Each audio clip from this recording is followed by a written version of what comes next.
this should be fun. All right, welcome. We are live with the Dads Who Lead podcast with Mike Liguori. He is the author of The Road Ahead and Miles Behind, a story of redemption and healing between father and son. He is a close friend and business associate of mine. He has helped Dads Who Lead grow, and his work in strategy calls that have helped me develop the ability to reach more people. And he spent 4 years in the Marine Corps, and his mission now is to really help others elevate to see the blocks that they have in their life, blocks within relationships, so that they can unleash the best version of themselves. Beautifully Mike, said. Welcome to the program. Yeah, we were just, and well, first of all, thank you for that great introduction, Thomas. I really appreciate it. And yeah, it looks like the tables are turned this time. Looks like you get to, I don't get to ask any questions this time around. So this will be good. And so dropping right in, the novel that you just released within the last, it just was published within the last few months. Yeah. What was the journey with your dad, and where did things start?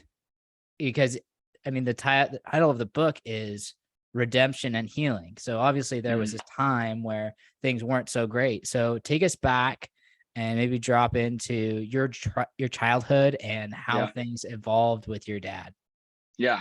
Well, first off, I got a copy of the book. So right here for everybody that wants to grab a copy. You can't have this copy, but if you want one, Amazon, Barnes and Noble. The book was released actually a week before Father's Day this year, which was really amazing. And it was such a, kind of this full circle, right, of being able to write a story about my dad and I, and having that book be released on Father's Day, the week before Father's Day this year was pretty fantastic. Without going too much into the weeds about my childhood, because I feel like I'd be laying on a couch with a therapist if we were to go down that route. My childhood was really great from the lens of I was always provided for. I had a sense of security growing up. I grew up in a safe neighborhood. I grew up in a beautiful town, San Carlos, California. So it's right in the Bay Area and smack dab in the middle between San Francisco and San Jose. And I went to private school when I was a kid, Catholic school. I went to a public high school, Carmont, and all of my upbringing, I didn't really worry too much when I was with my dad. When my parents divorced when I was 8, that's when things got a little dicey because my dad was always financially successful. He always had professional success. And so money was never an issue with my dad, but with my mom, it was a different story because my mom pretty much during the divorce only was left the house and had to start over. So living in that paradigm of two worlds where, Monday, Wednesdays, and Fridays, I was hanging out with a dad who was well off and, who liked football, and, we'd watch WWF wrestling on Friday nights and drink root beer and pizza, and you're kind of in bachelor mode, right? And you're watching. My dad at that time was getting out of a marriage and rediscovering himself. And my brother, he had 2 young boys. My younger brother was 5 years. He's 5 years younger than me. My mom was a working mom, full time, went back to school and had to go get a job. So imagine on Monday, Wednesdays, and Fridays, you're kind of living this life of wrestling and football and root beer and pizza. And then Tuesday, Thursdays, and every other weekend, you're with mom. Yeah. And mom, on some months, would be like, you could have seconds for food. And that's kind of something you're under the assumption of if you have high school, teenage boys, especially, or teenagers. Those are growing years. Those kids just, when you're a kid that age, you remember what it was like. You're just eating everything house and home. You're just because your appetite is through the roof. And then there were some months where mom would say, I think if you could not eat seconds, that would be great. And she didn't do it because we couldn't. Is because she didn't want us to have it. It was just because you're rationing food, you're watching it. So, that dichotomy was difficult. But But what was more difficult for me is that as I was bouncing back and forth, my dad was going through his own journey in life and he was growing at his own rate. And so, my dad got remarried and my dad ended up, evolving into a man who had always prioritized his success and financial success. He was a CFO for many, many years. And while monetarily we were always provided for, my dad, a lot of times was emotionally unavailable to show up. And I don't think, Thomas, to be quite transparent, I don't think it was because my dad didn't want to be emotionally available. I don't think my dad ever learned. And I think that's something that's really interesting with men, is that men learn a lot of their emotional availability and vulnerability from their fathers and their fathers before. And it's kind of this generational cycle. And my dad, I think, just wasn't capable of emotionally supporting me or providing for me. And I think the ways that he did it was putting food on the table, making sure I had clothes on my back, making sure that I didn't worry about my basic necessities so I could go out and thrive in the world. And, while that was, I guess you could say, really valuable, important as I'm older, I think one of the things that I always wanted was from him was more than anything was emotional support and love, to be acknowledged and recognized and seen. And I didn't get that much. And that's when the real disconnect and discourse began between us, is that we were not connecting on an emotional level. It was very much a relationship of, my dad wanted me to go into business, and I would tell my dad to, go kick rocks. I don't want to do that. Or, I don't want to be a business. And I don't want to make money. A lot of it, Thomas, was a rejection of him. And so, at that stage in my life, for all the way up until I joined the Marine Corps at 18 years old, it was a lot of fighting with my dad. And even after I came home from 2 tours in Iraq and came home, there was still that difficulty. There was still that transition of, not only was I dealing with combat stress and trauma and PTSD, I'm also dealing with a father who didn't really still give me the recognition after being not just a Marine, but a combat veteran and coming home. And I think my dad only knew the best way to support me was through money, was to help me out when I needed help and when I was dealing with my challenges. And so, the kind of what leads up to the book really is just us having such a massive disconnect between each other, and me as his son always seeking his approval and just love and acceptance from him to just be somebody of significance. And I don't think I ever got that from him at all until COVID hit. So it sounds like there was a time where you were, over there living the bachelor lifestyle, which was great on the surface. And over time, something happened where that wore off and you didn't feel connected. Mm-hmm. Was there something specific that happened? That's a great question. I would say not so much from I would say not so much like something happened. I would say for me, it was, as a young kid, as a young boy, you're just looking for love from your dad. That's all you're really looking for. Money's nice, being in a nice house is nice, and cars is nice. But what you want at the end of the day more than anything is you just want to be loved and accepted by your dad.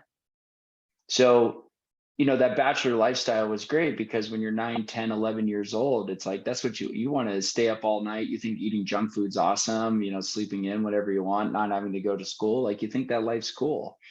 As you get older, obviously, that stuff wears on you after a while. But, for me, Thomas, I think the biggest thing with my dad is that, more than anything is I spent my entire life trying to get him to like me or love me or accept me. And it was so hard to do that. It was so hard, and it was so difficult to be able to just have him acknowledge me for who I was and acknowledge me that I wasn't like him. And the huge disconnect that we had for each other is that I just wanted him to show up. and he didn't. And he didn't when I wanted him to show up. And I think that's something that a lot of dads and kids I deal with these days, is that they deal with, in this day and age, that there's so many different distractions. When I was a kid, there wasn't the distraction of social media or the internet or Instagram. But I think with a lot of dads and especially with sons, fathers and sons, is that there's so many differentiating opinions of what it means to be a man these days, what it means to be a young boy these days, what it means to be a kid these days. It's that your kids are getting pulled in 20 million different ways to be something, do something, believe in something, that at the same time that they're trying to figure out who they are themselves. And I think for me, I think I have it a lot easier, I think, than a lot of kids these days. I know that might be a kind of like a hot take or a contrary opinion, but the amount of distraction that our kids deal with these days, that young kids, teenagers, kids in middle school, and fifth graders are dealing with these days, with access to information and social media, and the amount of content that's getting pumped out there. I think these kids have it so much harder on a mental landscape than they do on a physical landscape. They're so overwhelmed, they're so exhausted. They've seen, a lot of these kids were born when 9/11 happened, or after 9/11 happened. They've been through recessions, they've been through housing crashes. The world is completely unstable to them. So, I may have gone on a little bit on a rant there, but I think one of the point I'm making is that, for me, I was seeking connection with my father, and I felt like I never got that. And I think that was the main driver between us. Connection. And this is cool, because if you're looking back now, if you're a dad listening, Mike is in his late 30s, early 40s. I don't know exactly how 39. I'll be 39 next month. Okay. So he's now looking back 20, 25 years ago to a teenage version of himself. Yeah. Who was rejecting his father and wanted his approval. So looking back now, you said you didn't feel that he was showing up, and probably in his mind, he was showing up because he was providing, he was doing things his way, the way that he knew how. So looking back, what were you looking for? I was looking for emotional connection from my dad. I was looking for affirmation from my dad to say, "I'm proud of you, son." And I got that a couple times, when I graduated Marine Corps boot camp, when I came home from the war. Specifically in the book, I talk about this act that my dad paraded me around to his friends, like my son, the Marine. And there was this proud behavior that he had. He's like, "My son just came home from the war." My dad loves America. He loves his country. And, I think for me, I was looking for just something I was looking to just be recognized for what I did and who I was. And I remember distinctly that when I decided to get out of the military, and I talk about in the book, it was like kind of this uniform of depression that I was wearing, being a combat veteran, just being a normal guy, blending into the rest of society. And I didn't get that notoriety or that feeling that the Marine Corps uniform brought me. And I think that was a huge disconnect for me on a personal level. I think for my dad, a lot of it is just, I wanted him to be proud of me. I wanted him to just see that I was somebody of significance. And, you were talking about seeking appreciation from our parents. I think a lot of us have a very, very hard time recognizing our parents are doing the best they could with what they had at the time that they had it. And they do have it now. Like my dad wasn't going to change. Like, he's only capable of loving as much as he possibly knows how to. That doesn't mean he can't love more, but sometimes, most of us, I would actually say a majority of the time, like, hit our own limitations in what we're being able to do to give and receive love. And I think my dad took care of me the best he could at that time. I don't think he knew about love or compassion or being a dad as much he is now. Because, my dad's 76 years old and all his sons are grown up or are almost out of college. And he's in a different stage of life. And he's learned, over the last 30 years, more about love than probably he did at the time that I was a kid. And so, that was a huge thing for me when and we'll talk about forgiveness later in the episode, but primarily for me, it was seeking to understand that with my dad, that even though I wanted some sort of recognition and appreciation from him, my dad could only love me or appreciate me the best he could at the time that he had it, because he didn't know any other way at that time. So I had to be able to let that go, to be able to start my own healing and my own process, to move on with my life, not being able to hold that grudge on anymore. That's beautiful. Hmm. So you're back from the Marine Corps. I'm doing math. You're probably 22, 23 years old. Mm-hmm. And your trip with your dad was just the start of COVID, which would have been when you were about, let's say 36, somewhere in there. Yeah. Mm-hmm. Yep. So what were that next season of life, your early adulthood? What happened in that season that led up to this road trip that set the stage? Yeah, I mean, this road trip was not planned. My dad and I like to talk about it as an act of God. It was clearly a moment where God felt like that the two of us needed to sit down and have a conversation.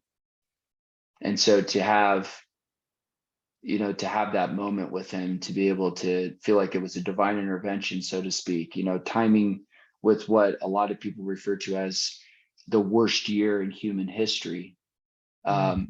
To be able to have a shining moment like that, for me to sit down with a man that I have resentment and a grudge towards for almost 30 years of my life, that, it makes me emotional, but it also really is surreal that, like, at the worst moment in human history, the big guy upstairs decided I needed to have a talk with my dad and begin the healing process.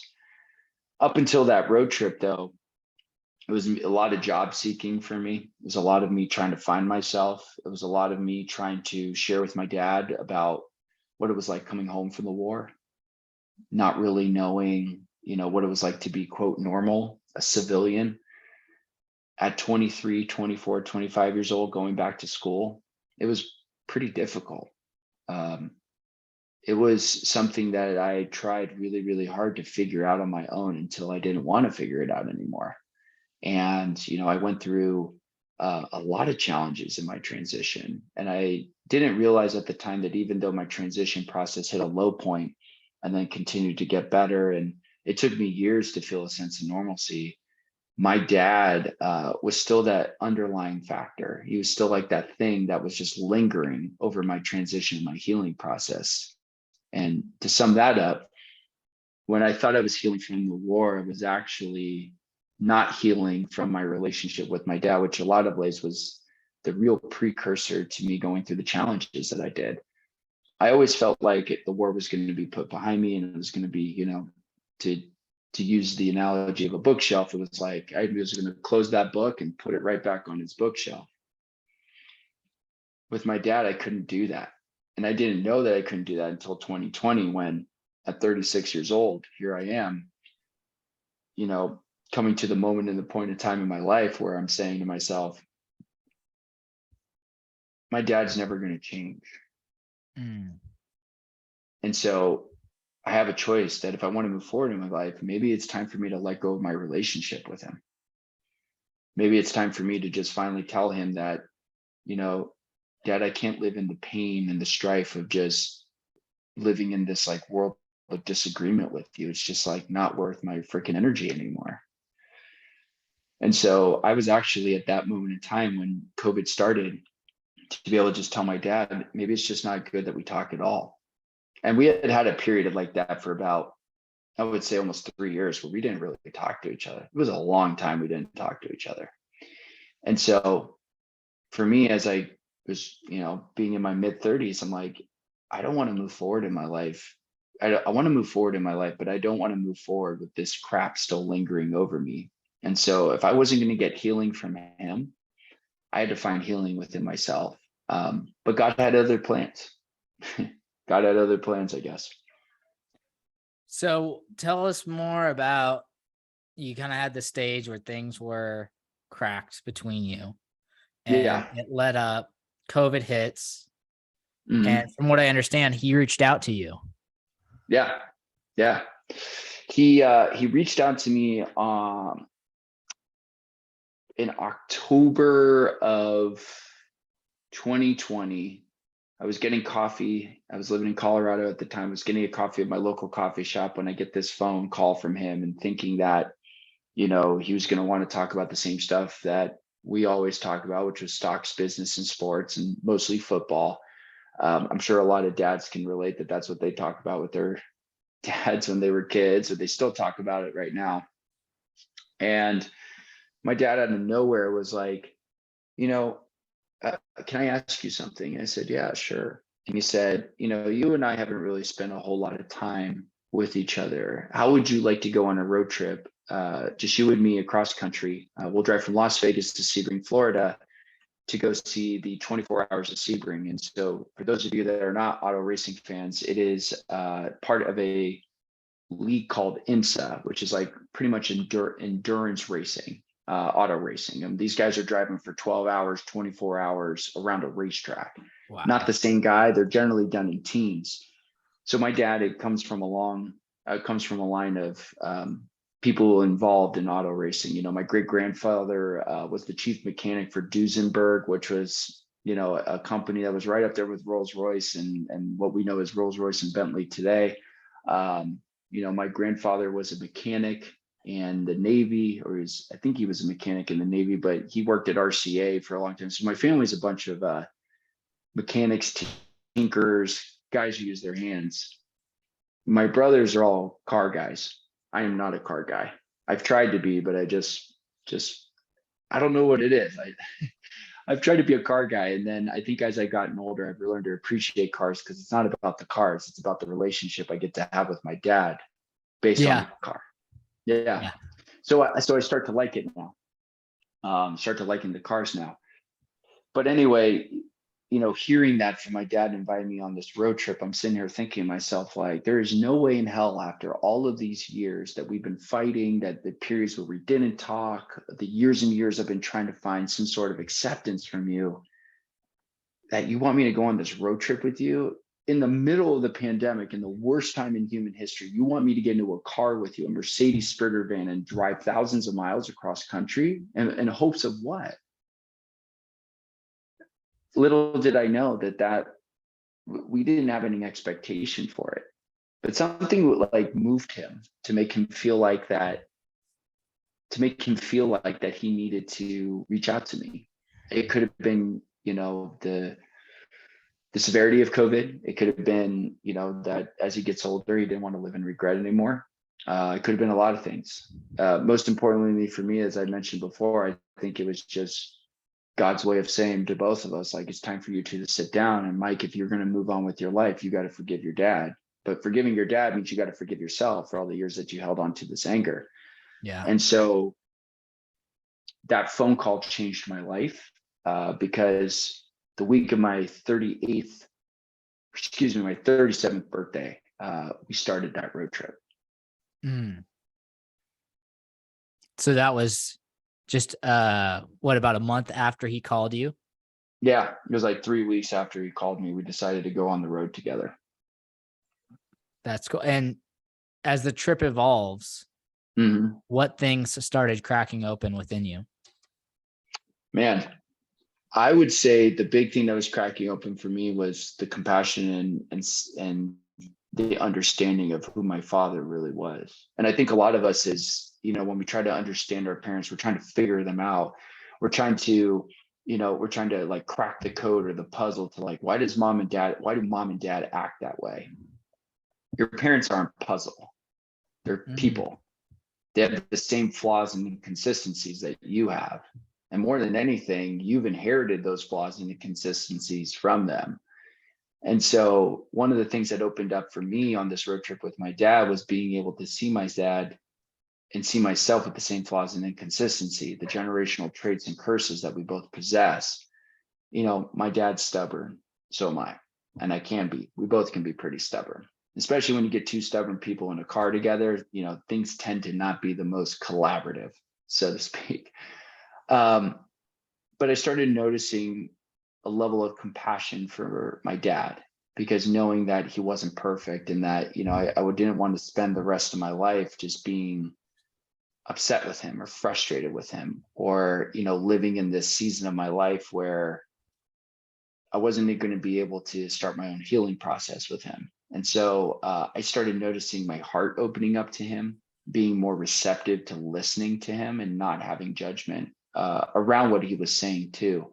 That was the hardest part for me. The hardest part for me was, not having judgment or anger or resentment coming up with him when he would say, well, the reason why, I didn't show up to your baseball game was because of a client meeting I had with Nestle. And then me going like, that baseball game meant so much to me, like just teeing off him in the car.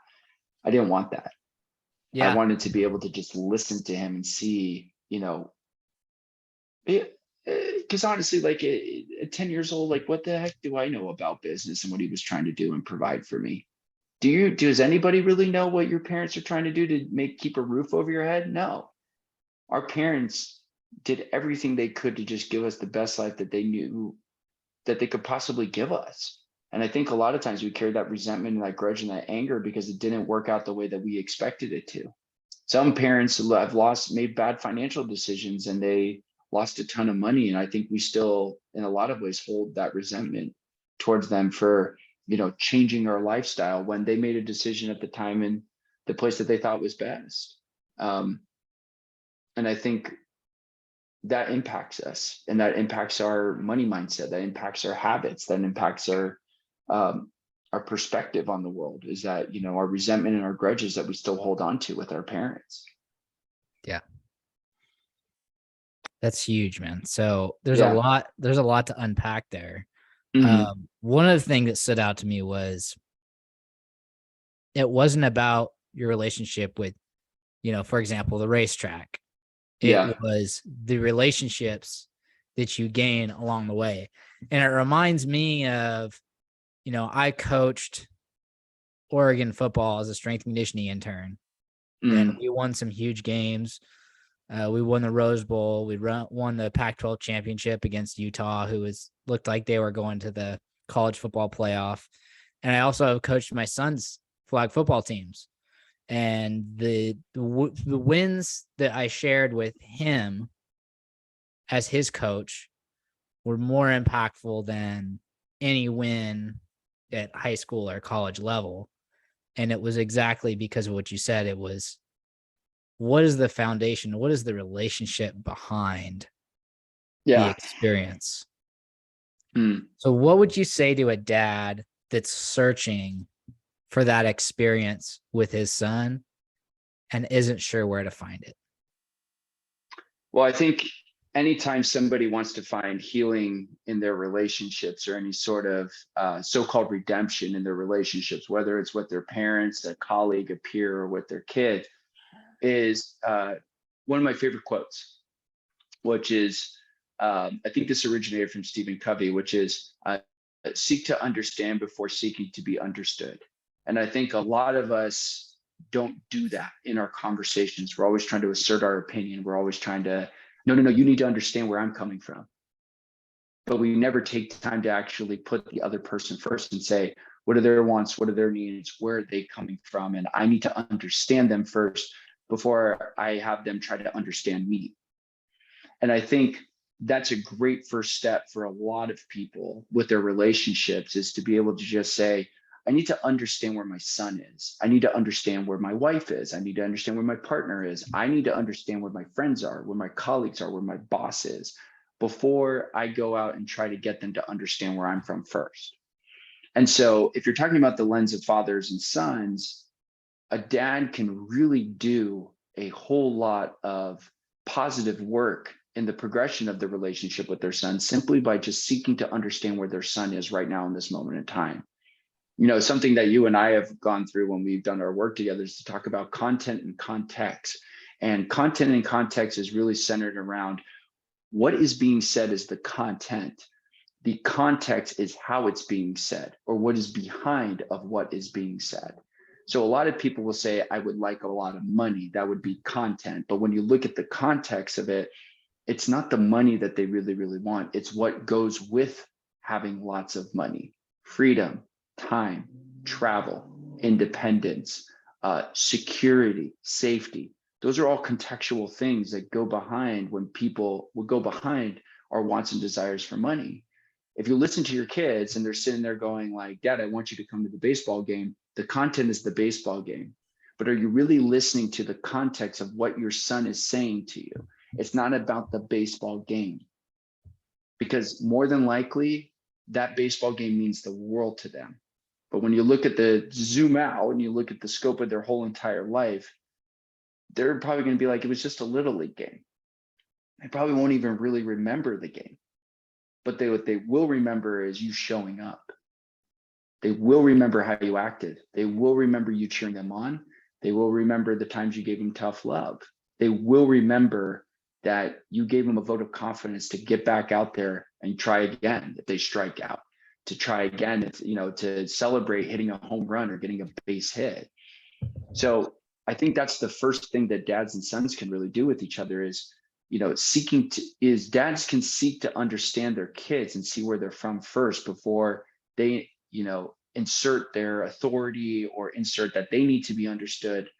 Because I really believe that will bridge the gap, especially as dads taking that leadership role. And I know that's a lot of what you teach, is having dads being able to assert themselves as leaders in the family, not from a place of authority, but more so from a place of setting the example and the tone of how the family should operate, and being all on the same page and creating an environment to where the family feels like a unit, and every unit's got to have a leader, and that needs to be the dad.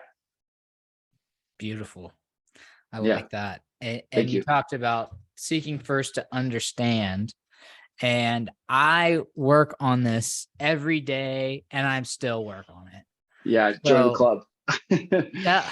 talk about the journey on that and the development of that skill and the amount of grace that it takes in giving Yeah. yourself grace, and the process of sharpening that skill of leaning in and hearing all points. Yeah. Well, the first thing to remember is that seeking to understand before being understood is something that does not happen overnight. It is not a thing that I believe you just master right off the bat. Seeking to understand before being understood is really a lifestyle. It's a way of thinking and seeing and feeling life.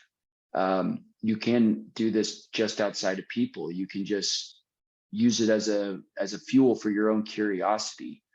I have found that for me, in order to exercise this to its full potential, is really being able to focus on my curiosity. Why does a person think that way? Why do my clients say those things? Why does my client have a block around a certain type of thing that in their business, in their home life, in their personal relationships? Why is it that they see those things the way that they do? And so, we're emotional beings. We act a lot on our feelings, and sometimes it's very hard for us to transition over into the logic. And so, for me personally, I have to remember to put that in as the stopgap to get me so much from not being as passionate, because me, like I'm a very passionate guy. I can be intense. I'm very enthusiastic about the work that I do, and this story especially, that sometimes I have to remove my own bias from it and take a step back and say, what is it that I need to understand about this person, place, or thing or situation before I insert my own opinion to try to be understood, so I feel seen and heard.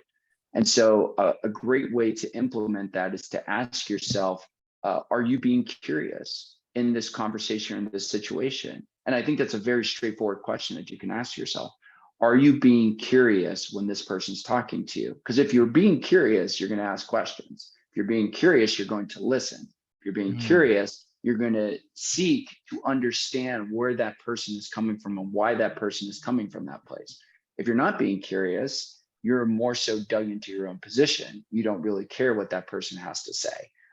You're going to stick to your guns. You're going to say, you know what? I'm not going to sit here and listen to somebody that's not going to agree with my pricing if you were pitching a client. Or I'm not going to listen to my son because I'm the dad and I'm in charge and he needs to listen to me. Something that you've probably heard me say before is blame is the world's greatest excuse. And so one of the things that you have to think about here is that when we're coming from a place of curiosity, curiosity leaves also from a place of love and acceptance, because I'm open to receiving what is being said to me. And what I'm acknowledging as what is being said to me is that person's truth. If I'm not being curious, I'm stuck in my, I'm stuck in my patterns, I'm stuck in my ways. I don't care about understanding the other person. I just care about either being right or having my judgment or bias towards that situation or that person be right. And I think a lot of us struggle with the concept of seeking to understand before being understood, because we're afraid we're going to be wrong, and we think wrong means that we're wrong breeds guilt or shame or some form of resentment of feeling or embarrassment, that we weren't right about something.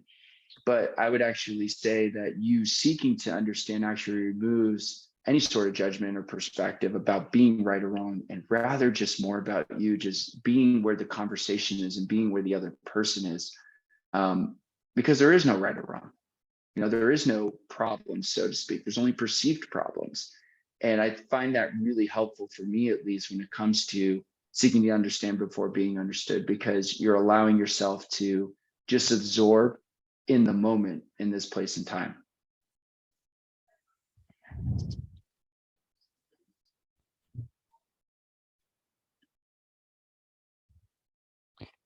Nice. Good. My connection cut out there for a minute. No, you're good. You're good. Cool. So through this journey that you are with your dad, there was a lot of this leaning in and hearing his side of things. Was there a place or a moment in the journey where you felt yourself letting go and forgiving? Yeah. There's a story in the book. It's my favorite story of the entire book, and it's called When All Your Friends Are Gone. And it's a story about my dad growing up in the church with a group of guys, Bill, Max, and Floyd. And my dad had found God again at a young age, probably my age, and maybe a little bit older, in his 40s and 50s. And he had the privilege of doing life with these guys for almost 20 years. And I remember these guys when I was a young kid, and they were always around and they were always at church together. And it was like they were just having a grand old time. They were just enjoying everything. And as you get older, not everybody makes it to 100 years old. People have health problems. People go through divorces. They go through change as they age. And my dad ended up losing 2 out of the 3 guys, one to cancer and another one to just old age. And, my dad's in really good health at, 76 years old. But, as I was listening to him talk about how much he misses his friends, and, those guys were there in some of the most formative, pivotal years of his life. Max especially was a mentor to my dad. He showed my dad a lot about what it meant to be, my dad's Christian, what it meant to be a good Christian, what it meant to be someone who walks the walk and talks the talk, and in the faith of Jesus. And Jesus's universal message was all about love. And a lot of the grand masters, Buddha, Muhammad, Jesus, if we were to just take everybody's religious beliefs aside, if you look at the underlying themes of what their teachings were, it was really about love. And my dad learned from Max love. And I think, ironically, now that I'm talking about this, it's so interesting, the evolution of my dad learning to love in the context of that story, because I think Max taught him what it really meant to love. And it was loving without conditions, loving unconditionally, loving just to love and to give love because you're just so full of the love that you have for yourself. My heart started opening up really for my dad when I heard him talk about how much he misses his friends and how much love that he had for these group of men that he was, so to speak, brothers in Christ. And I think a lot of us, wish we had that type of friendship or brotherhood. And, life being this race where we, we start this race of life together, and we wish our friends that we've had along the way would stay with us until the very end. I don't think a lot of us get that opportunity. We lose people along the way, and I think my dad opening himself up to me and sharing that with me about how much he misses his friends and that he's still here. And, him and Floyd, they still talk from time to time. But, when you think about it at the end of your life, from what I've seen with my dad, he's made a lot of money. He's had tons of success. But the thing that I think my dad cherishes the most is the memories that he's made along the way. And it makes me think about, at the end of your life, what do you really have? You could have all the money, you could have all the fame, and you could have all the love in your heart, but what do you really carry with you that's so valuable is the memories that you've made along the way and the moments that you've created and the experiences you've had for yourself. And I think my dad getting so emotional about that really, lit something into him where I was so open to receiving him to see that, my dad was capable of love. And he was capable of love for me, and he was capable of love for himself. And I think in a lot of ways, I had to love him where he was at. And it's so hard for us to do that because, we want to receive love a lot of times, I think, more than we want to give love. And love is a form of acknowledgement for us. I am not an expert in love by any means, but what I know of it is that it's everlasting. But it can also be turned on and turned off like a faucet. It also can be taken away and also be given to whoever we want it to be. But that's only conditional love. When you have unconditional love for something or somebody, it never stops. And I think my dad, in a lot of ways, is wanting to learn unconditional love of the self. And I think I have learned that through my trials and tribulations, unconditional love for myself and being able to have that and forgive myself for where I'm at. And that's when I started to learn to love myself, and loving myself more than ever means that I was able to love other people that weren't capable of loving themselves. And I think that's always been the goal for a lot of us, is to be filled with so much love and joy that we can give that to other people without seeking anything in return, because we're so full of that abundance of love. And that's when I really learned the concept of what that meant to me, to love my parents, right? To forgive them, to acknowledge that they did the best they could with what they had at the time that they had it. And it was, despite the difficulties and the challenges of the past, being able to forgive and love my dad in that moment in time, like, really was such a huge breakthrough for me in understanding who he was, and, and healing our relationship. That's beautiful. Thank you for sharing. Yeah, of course. So wrapping up here, something I wanted to get into that I've talked to a lot of dads that grapple with this, and that is the feeling that memories, that you mentioned, that the memories are really what we take with us. And a lot of dads have clarity that that's important to them. And quantifying memories, or like preventing the trap of feeling that we need to create memories of a certain magnitude. Like, I'm not able to, let's say there's a dad listening that's like, I'm not able to take a week off or 10 days, 11 days off with my son and drive across country. I'm not able to fly across the world and go see the Coliseum. Like, what would you say to those dads that are not able to provide those things, maybe never be able to provide those things, maybe one day, but regardless, that journey, and what are those little moments and what are those little opportunities? What is the value in those? It was never about where we were going. It was what we learned about each other along the way. And I think for a lot of dads out there, if you're trying to create these really extravagant, extraordinary experiences with your kids, I want you to remember something and just know that if you want to create memories, it's never about where you're going. It's the journey and getting to the destination. It's always about the ride. It's about enjoying the ride of life. It's about enjoying how you're getting there, what you learn along the way, the obstacles you overcome, the conversations that you're having.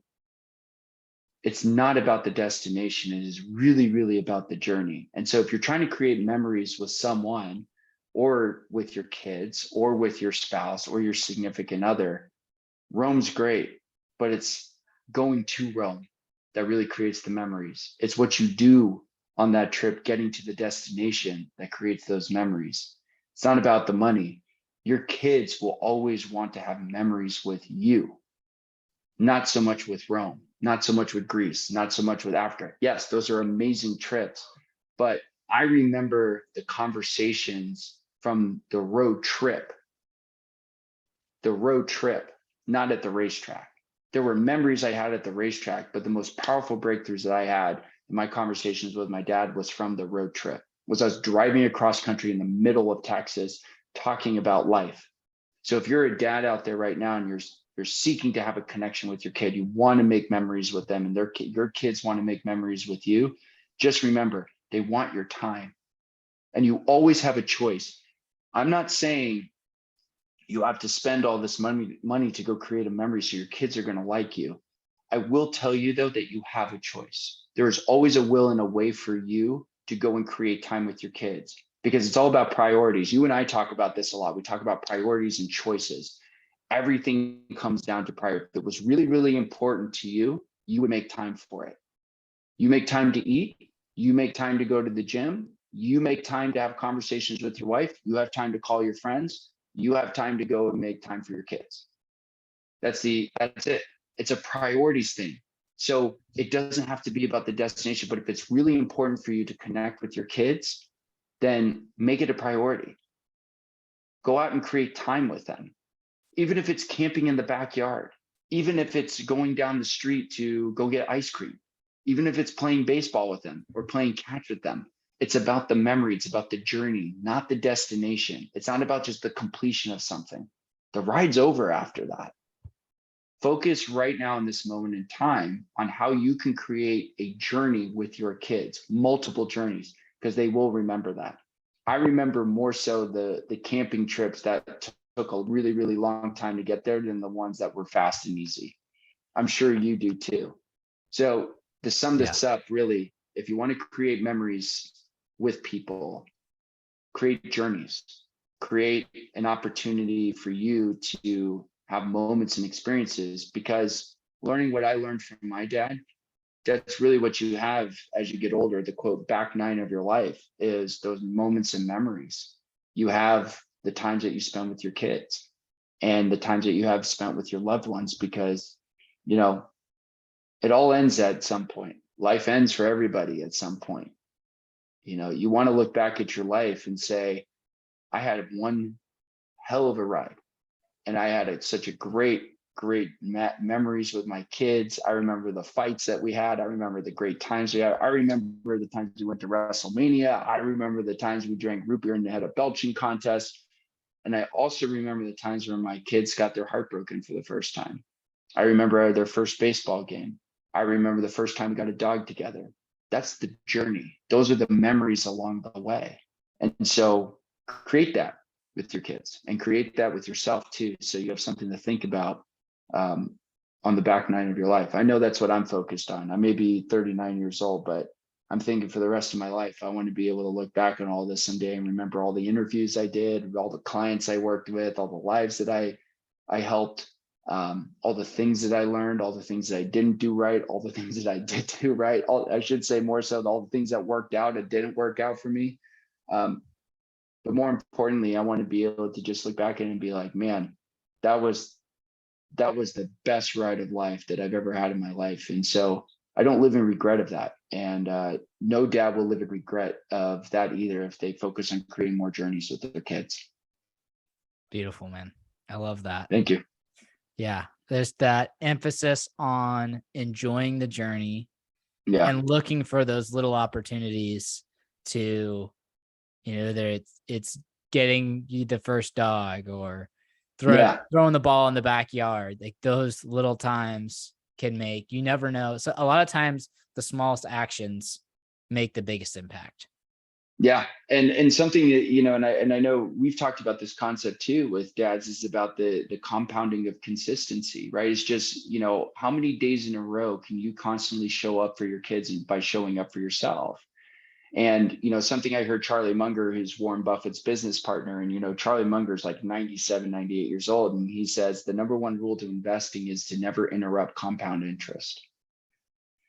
And so taking that concept about compounding interest for those of you who are investors, who got money in the stock market, a lot of times when the stock market goes up and goes down, we freak out or we're riding high because we're seeing our money grow, we're seeing our money decrease. And especially at the time of this podcast, the market's a little shaky right now.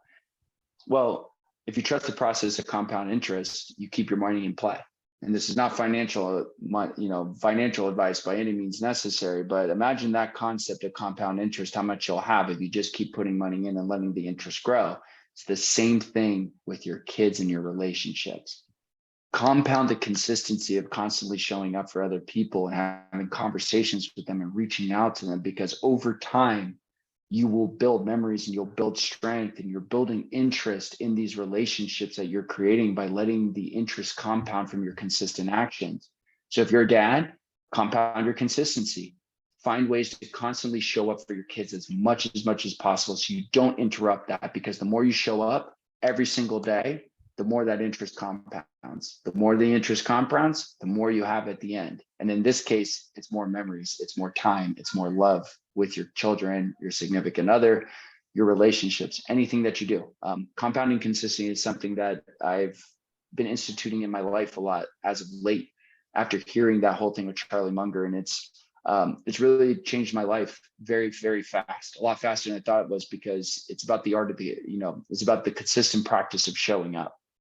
So compounding consistency is a big thing you and I have talked about. And it's also something I hope a lot of dads will start looking at, is creating that type of return on investment with their children by just showing up every day. Beautiful, man. Well, Mike, this has been a fantastic hour. Thank you for coming on. Thank you. It's been an honor, and we'll look forward to chatting again soon. Yeah, absolutely. Thank you for having me, Thomas. I really appreciate you, man. Yeah, absolutely. And before we go, how can people reach out to you, and what's the best place to find the book if they're interested? Yeah, absolutely. So you can buy the book on Amazon and Barnes and Noble. It's only in paperback, and I haven't done an audiobook yet, but that's going to come out pretty soon. And then if you want to stay in touch with me, I post a ton of free content on Instagram at mike.liguori. That's Liguori. You can follow me there. You can also go to my website, mikeliguori.com. I post a ton of articles there, and also you can find out more about me and my work. Beautiful. Thank you, brother. All right, Thomas, have a good one. Thank you.